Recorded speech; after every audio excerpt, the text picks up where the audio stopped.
नमस्कार बच्चों। और कैसे चल रही है आप लोगों की पढ़ाई? आशा करता हूँ इस लॉकडाउन के पीरियड में घर पे बैठकर आप बहुत अच्छे से पढ़ाई कर रहे होंगे। और निश्चित रूप से विद्यार्थियों को मोटिवेशन की ज़रूरत पड़ती ही है, इसलिए आज फिर मैं एक मोटिवेशनल वीडियो लेकर आपके सामने हाजिर हुआ हूँ। तो देखो बच्चों, कई लोग मेरे से कह रहे थे कि सर मोटिवेशनल वीडियो बनाओ, मोटिवेशनल वीडियो बनाओ। कई बच्चों के मैसेज आ रहे थे। तो आज फिर मुझे उन लोगों ने प्रेरित किया, मतलब मुझे भी मोटिवेट किया कि मैं आप लोगों के लिए मोटिवेशनल वीडियो बनाऊं। तो देखो, सबसे पहले कोई भी वक्ता, कोई भी टीचर आपको तब तक नहीं बदल सकता जब तक आप खुद नहीं चाहें। अब निश्चित रूप से जो बच्चे मुझे मैसेज कर रहे होंगे कि हमारे लिए मोटिवेशनल वीडियो बनाओ, तो निश्चित रूप से ज़रूर वो बदलना चाहते हैं अपने आप को। और कुछ और ऐसे भी होंगे जो महसूस तो करते होंगे लेकिन कह नहीं पाए होंगे।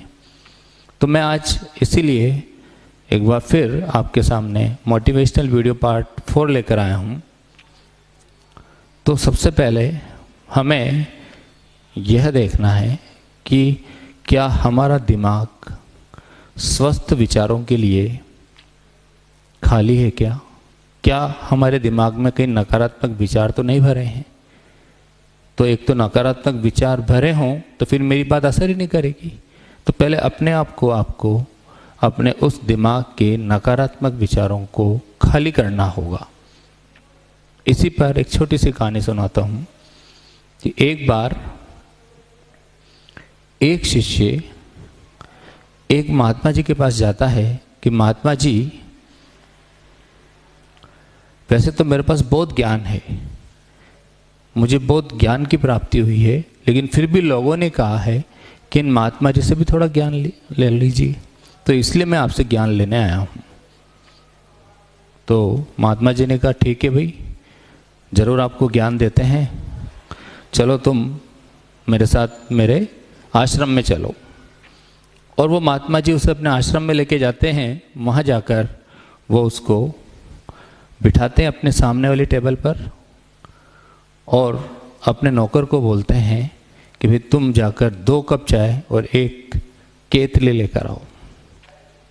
तो थोड़ी देर बाद 2 कप चाय, 2 खाली कप और 1 केतली चाय से भरी हुई आती है। महात्मा जी पहले अपने कप में चाय भरते हैं और जब वो चाय भरते हैं तो चाय भर चुकी होती है। उसके बाद वो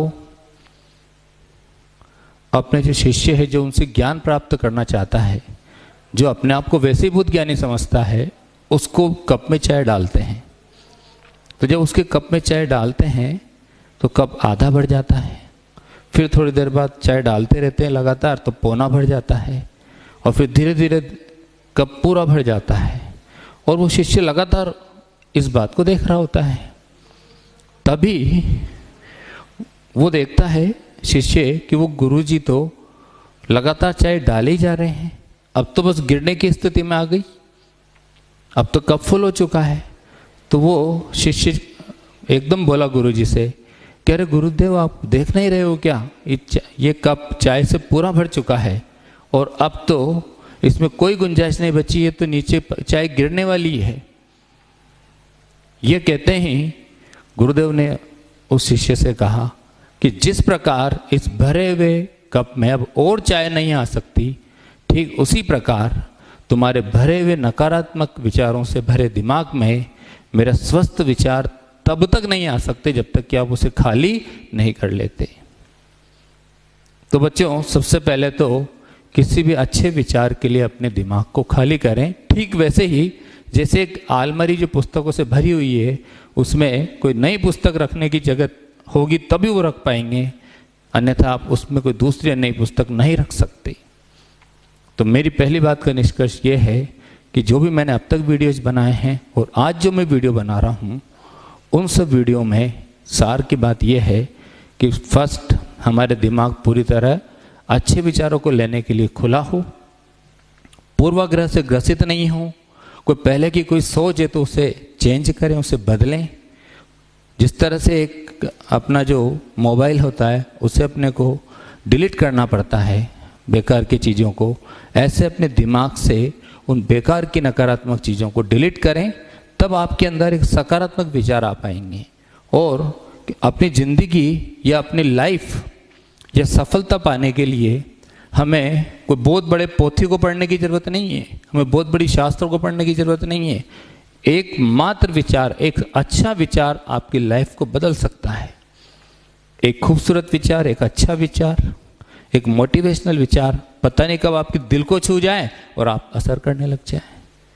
तो मेरी पहली बात का निष्कर्ष कि आप अपने दिमाग को खुला रखें, स्वतंत्र रखें, ताकि अच्छे विचार उसके अंदर आएं और आपकी ज़िंदगी बदलने में वो आपके लिए सहायक बने।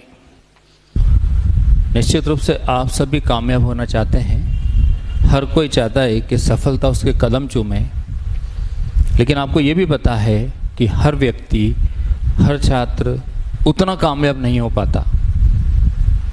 अब आप खुद ही सोचिए कि एक व्यक्ति चादर तान के सो रहा है और आप में से कोई दूसरा अपने सपनों को पाने के लिए दिन रात एक कर रहा है, तब आप खुद ही बताओ कि कौन सफल होगा। निश्चित रूप से जो दिन रात एक करके मेहनत कर रहा है। तो कामयाबी पाने के लिए केवल अच्छा इंसान होना ही जरूरी नहीं है, कामयाबी पाने के लिए व्यक्ति को पागल होना जरूरी है, उसे जुनूनी होना जरूरी है। तो सबसे पहले तो आपके अंदर अपने सफलता को प्राप्त करने के लिए, अपने लक्ष्य को भेदने के लिए जुनून होना चाहिए। तो एक बार एक व्यक्ति एक महात्मा जी के पास जाता है और उनसे कहता है कि महात्मा जी, मैंने बहुत सुना है जुनून जुनून जुनून, लेकिन मैं जुनून का मतलब नहीं समझ पाया। तो महात्मा जी बड़े सिद्धहस्त थे, बहुत नाम सुना था उस व्यक्ति ने। तो महात्मा जी ने कहा, बेटा ऐसा करो, तुम कल चंबल के किनारे मिलो, मैं वहाँ पे बताऊंगा तुम्हें कि जुनून क्या होता है, और सवेरे 5 बजे करीब मिलना। तो अगले दिन सवेरे 5 बजे वो व्यक्ति महात्मा जी के पास जब नदी के किनारे जाता है तो महात्मा जी उसे घूमते हुए मिल जाते हैं। वहाँ जाकर वो कहता है कि महात्मा जी को नमस्कार करता है, महात्मा जी से कहता है कि महात्मा जी अब मुझे जुनून शब्द का अर्थ बताओ। कह रहे यार जुनून शब्द का अर्थ बताएंगे, पहले थोड़ा नदी में तो चलो, वहाँ जाके बताऊँगा आपको। तो वो उसको हाथ पकड़ के नदी में ले जाते हैं। अब थोड़ा आगे बढ़ते हैं तो घुटनों तक पानी आ जाता है, और आगे बढ़ते हैं तो फिर धीरे धीरे कमर तक पानी आ जाता है, और नदी में जा रहे हैं दोनों। तो वो व्यक्ति कहता है कि महात्मा जी मुझे तैरना नहीं आता, इसलिए मैं और आगे नहीं जा सकता, आपको जुनून शब्द ही तो बताना है, उसका अर्थ अभी बता दो आप। महात्मा जी ने कहा, बेटा थोड़ा और आगे चलो। अब चूंकि महात्मा जी इतने सिद्धहस्त थे, इतने जाने माने थे कि उसके मन में कोई शंका भी नहीं हुई। ठीक है भाई, चलो बताएंगे आगे जाकर। थोड़ा और आगे चले तो गर्दन तक पानी आ गया। उसने कहा, महात्मा जी इसके बाद तो मेरी नाक ही डूब जाएगी, सांस ही नहीं आएगी, मैं तो मर ही जाऊंगा। कि नहीं नहीं, और आगे चलते हैं थोड़ा, वहाँ जाके जुनून बताऊंगा, आप थोड़ा और कुछ कदम और चलते हैं। थोड़ा और जब आगे जाने लगे तो जब मुंह तक पानी आ गया, उसने कहा, महात्मा जी अब तो मुझे जुनून शब्द का अर्थ बता ही दो। तो महात्मा जी ने उसको सिर के ऊपर से पकड़ा जोर से, और पकड़ के पट्ठा मार के उसको नीचे बिठा दिया, उस नदी के अंदर बीचों बीच नीचे। अब महात्मा जी ने दोनों हाथों से पूरी ताकत लगा रखी, और वो व्यक्ति उस वक्त पूरी ताकत, क्षमता, योग्यता जितनी भी थी उसमें, उस पूरी क्षमता से वो संघर्ष कर रहा था उस पानी से बाहर निकलने को, महात्मा जी के चंगुल से बाहर निकलने को। तो उसने पूरी ताकत लगा दी, पूरी क्षमता लगा दी, जितनी भी थी वो सब कुछ उसने झोंक दिया। जब महात्मा जी को लगा कि भाई अब ज्यादा देर नहीं रोक सकते, तो उन्होंने उसको बाल पकड़ के बाहर निकाला और लाके नदी किनारे पे बिठा दिया। उसने कहा, महात्मा जी क्या कर रहे थे आप तो मुझे मारे डालते, मैं आपसे जुनून शब्द का अर्थ पूछने गया था और आपने क्या कर दिया, मैं तो मर ही जाता। तो महात्मा जी ने कहा कि वत्स, जिस वक्त तुम अपने जीवन के लिए, जीवन बचाने के लिए संघर्ष कर रहे थे, उस वक्त जो आपने पूरी ताकत, पूरी क्षमता, सब कुछ झोंक दिया था, वही आपका जुनून है। तो जुनून मतलब अपने लक्ष्य को प्राप्त करने के लिए, आपका लक्ष्य था जीवन को बचाना, तो आपने उस लक्ष्य को प्राप्त करने के लिए पूरी ताकत, क्षमता, सब कुछ झोंक दिया, यही आपका जुनून है। ये कहते हैं वो व्यक्ति महात्मा जी के नतमस्तक हो गया और फिर उस व्यक्ति ने जुनून शब्द का अर्थ जान लिया। तो आखिर ऐसे ही आप लोग भी, जुनून का मतलब है कि जो आपका लक्ष्य है उसे प्राप्त करने के लिए अपनी पूरी ताकत, पूरी एनर्जी, दिल और दिमाग, पूरे विचार उसी से रिलेटेड रहें आपके, तभी आप सफलता प्राप्त कर पाओगे। अन्यथा सफलता उस लेवल पर नहीं मिलेगी जिसके आप हकदार हो। तो आप लोग मेहनत करें, जुनूनी बने और लगातार करते रहें, बीच बीच में मोटिवेट होते रहें। यही मैं आपसे कहना चाहता हूँ। एक और कहानी शेयर करना चाहता हूँ। ये कहानी मैंने किसी धर्म गुरु से किसी सभा में सुनी थी और ये कहानी मुझे आज भी उद्वेलित करती है और मैं इसे हर दिन शिक्षक दिवस पर बच्चों को अवश्य सुनाता हूँ और बच्चे भी बड़े आंदोलित होते हैं, बड़े मोटिवेट होते हैं। एक बहुत बड़ी बिल्डिंग के अहाते में एक बहुत बड़ा पेड़ था। उस बहुत बड़ा और पुराने पेड़ पर एक बंदर और चिड़िया रहा करते थे। एक दिन उस इमारत में आग लग गई। तो जैसे ही इमारत में आग लगी, तो आप जानते हो कि जैसे आग लगेगी तो एकदम अफरा तफरी का माहौल मचेगा। तो वहाँ पर सब लोग प्रयास कर रहे थे आग बुझाने की। कुछ लोग पाइप से पानी डाल रहे थे, कोई फायर ब्रिगेड को फ़ोन कर रहा था, तो कोई अपने बाल्टी मग्गे से पानी डाल रहा था, कोई रेत से आग बुझाने का प्रयास कर रहा था। और जो लोग जिसमें थोड़ी बहुत क्षमताएं बची थी वो अपने सामानों को इकट्ठा करके एक तरफ ले जाने का प्रयास कर रहे थे। तो ये अफरा तफरी का, ये इस तरह का माहौल चिड़िया और बंदर भी पेड़ पर बैठे बैठे देख रहे थे। तो चिड़िया ने बंदर से कहा कि बंदर भाई, हम भी इस इमारत का हिस्सा हैं, इतने समय से रहते आए हैं, तो हमें भी इस इमारत में लगी आग को बुझाने की कोशिश करनी चाहिए। तो बंदर ने कहा हंसते हुए कि अपन क्या कर सकते हैं, तू क्या कर लेगी भाई, चल बैठ जा। और वो चिड़िया बैठ जाती है। थोड़ी देर बाद फिर वो चिड़िया जो वहाँ के घटनाक्रम को देख के फिर उसके मन में ख्याल आता है कि अपने को कुछ तो करना ही चाहिए। वो फिर बंदर भाई से कहती है कि बंदर भाई, अपने को इसको बचाने में, आग बुझाने में कुछ तो प्रयास करना चाहिए। तो बंदर उसकी मजाक बनाता है और कहता है कि तेरी चोंच में कितना पानी आएगा, चल तू बैठ जा। चिड़िया फिर बैठ जाती है। थोड़ी देर बाद फिर चिड़िया इन सब घटनाक्रम को देखने के बाद अब उससे रहा नहीं जाता। अब वो बंदर से नहीं पूछती है, सीधे उड़ती है और पास में जो गड्ढा जिसमें पानी भरा था वहाँ पे जाती है और अपने चोंच में पानी भरती है और जहाँ आग लगी हुई थी वहाँ पर डालती है। और उसके बाद फिर वापस वो उड़ती है, फिर वापस गड्ढे तक पहुँचती है, फिर चोंच में पानी भरती है और फिर आग में डालती है। फिर वापस गड्ढे तक पहुँचती है, चोंच में पानी भरती है और फिर आग पे डालती है। फिर ये प्रक्रिया लगातार चिड़िया करती रहती है। उड़ती है, गड्ढे तक पहुँचती है, चोंच में पानी भरती है और फिर आग में डालती है। फिर उड़ती है, फिर चोंच में पानी भरती है, फिर आग में डालती है। फिर उड़ी, फिर चोंच में पानी भरा, फिर आग में डाला। फिर उड़ी, फिर चोंच में पानी भरा, फिर आग में डाला। फिर उड़ी, फिर चोंच में पानी भरा, फिर आग में डाला। और ये प्रक्रिया वो लगातार करती रहती है और अंततः सब लोगों के मिले जुले प्रयासों के पश्चात उस इमारत में लगी आग बुझ जाती है। आग बुझने के बाद वो थकी मांदी चिड़िया जो लगातार पानी डाल रही थी अपने चोंच से, वो आकर पेड़ पर बैठती है। और जब चिड़िया लगातार पानी डाल रही थी तो वो बंदर ठहाके मार मार के हंस रहा था तो चिड़िया को बेहद गुस्सा आ रहा था उस वक्त।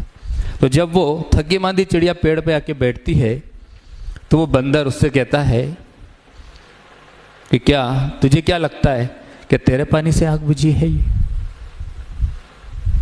तो चिड़िया को फिर गुस्सा आता है और फिर वो तिरस्कार भरी नजरों से उस बंदर की तरफ देखती है और फिर बंदर फिर कहता है क्या तेरी वजह से आग बुझी है ये?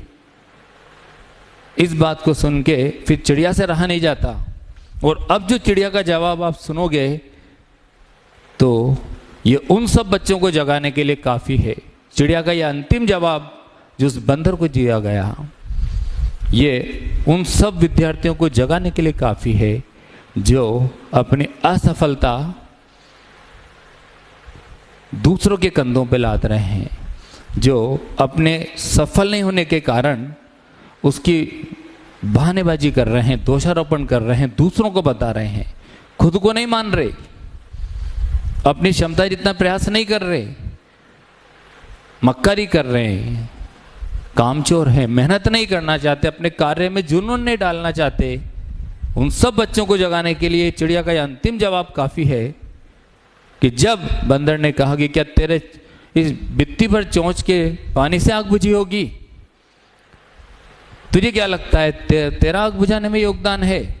इस बात को सुन के जब उस चिड़िया ने तिरस्कार पूर्वक बंदर की ओर देखा तो उसने जवाब दिया कि सुन रे बंदर, इस बात से कोई फर्क नहीं पड़ता कि मेरी चोंच में कितना पानी आता है, इस बात से भी कोई फर्क नहीं पड़ता कि मेरे चोंच के पानी से आग बुझाने में कितना योगदान रहा होगा, लेकिन इस बात से अवश्य फर्क पड़ता है कि जिस दिन इस इमारत में आग लगने और बुझने का इतिहास लिखा जाएगा उस दिन मेरा नाम आग बुझाने वालों की लिस्ट में होगा और तुम्हारा नाम किनारे पर बैठकर हंसने वालों की लिस्ट में होगा। तो साथियों, यही सच है। वास्तविकता में हम सबकी क्षमताएं, योग्यताएं, परिस्थितियां अलग अलग हैं। इस बात से फर्क नहीं पड़ता कि हम सफल हुए या कितने सफल हुए या असफल हुए। फर्क इस बात से पड़ता है कि क्या हमने उतना प्रयास किया जितनी हमारे अंदर क्षमता थी। फर्क इस बात से पड़ता है कि क्या हमने अपने कार्य को प्राप्त करने के लिए पूरी ताकत झोंकी या नहीं, क्या अपन परिस्थितियों का मुकाबला पूरी ताकत और जुनून से कर रहे हैं या नहीं कर रहे हैं। फर्क इस बात से पड़ता है हमारे अंदर जो क्षमताएं हैं, जितनी हम में ताकत है उतना हमें प्रयास करना चाहिए। क्या हम उस चिड़िया के व्यवहार से हमें शिक्षा लेनी चाहिए कि जो उस बंदर के लगातार मजाक बनाने के बावजूद वो अपने उस कार्य को करने में लगी रही जो किसी भी स्थिति में किसी और लोगों के लिए सामान्य लगता, पर उसे सही लगा, वो अपना कार्य करती रही और जितनी उसमें क्षमता थी उतना काम उसने किया। क्या आप भी तमाम निंदकों और विरोधियों को दरकिनार करके क्या अपना काम कर सकते हो? क्या आप में भी वो क्षमता है कि दुनिया को छोड़ के कोई आपके लिए हंस रहा है, क्या कर रहा है, उनको छोड़ के, उनको प्रभावित किए बिना, उनसे प्रभावित हुए बिना क्या आप अपने लक्ष्य को प्राप्त करने के लिए अपनी क्षमताओं का पूरा उपयोग कर सकते हो? ये हमें व्यवहार, ये हमें उस नन्ही चिड़िया से सीखना चाहिए कि वो उस बंदर को अनसुना करके लगातार अपना काम करती रही और जितना योगदान दे सकती थी उसने दिया। तो इन सब बातों से हम यही कहना चाहते हैं कि आप इस बात को छोड़ो कि आप में कितनी क्षमता है।